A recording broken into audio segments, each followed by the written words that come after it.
Primeira coisa, primeiro ponto, vamos conceituar. O que é a doença inflamatória pélvica? Conceitualmente, o que é DIP, doença inflamatória pélvica?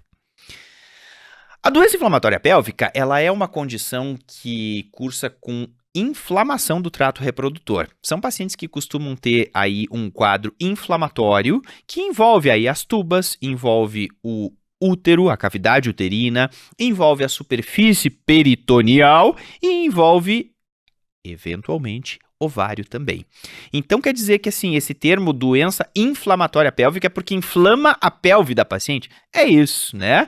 É exatamente isso. É um processo inflamatório que ocorre na pelve, né, nos órgãos pélvicos, vai ser um processo inflamatório que pega o útero, né, o colo e o corpo do útero, as tubas uterinas, os ovários e a superfície peritoneal. Por isso que a gente chama de doença inflamatória pélvica.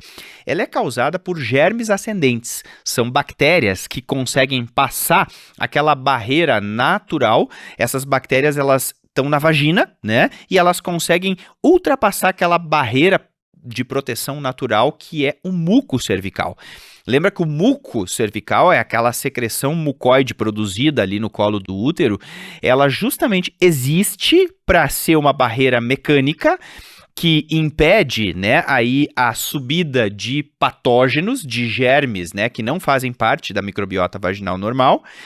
Também serve, né, como função reprodutiva para capacitar os espermatozoides, mas às vezes esse muco pode falhar, né? Por N razões, ele pode falhar e deixa passar uma bactéria que não deveria passar e essa bactéria causa todo esse processo inflamatório.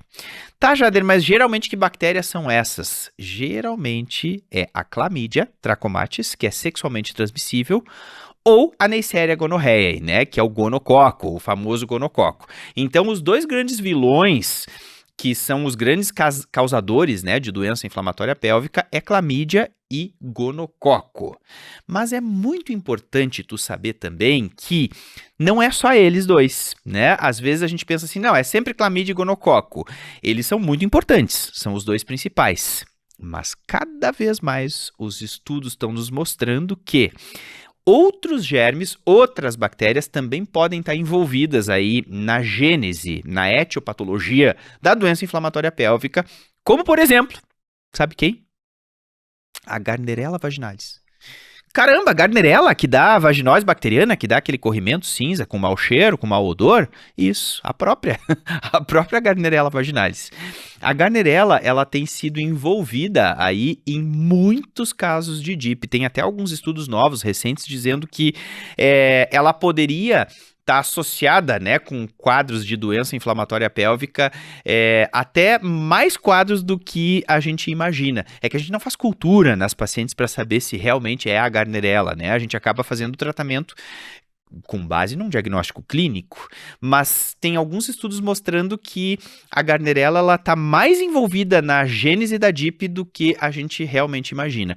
Então tem que lembrar que é clamídia, gonococo e Gardnerella em terceiro lugar. Mas tem outros germes que também podem causar, né? Inclusive outros germes anaeróbios, como a própria Gardnerella vaginalis.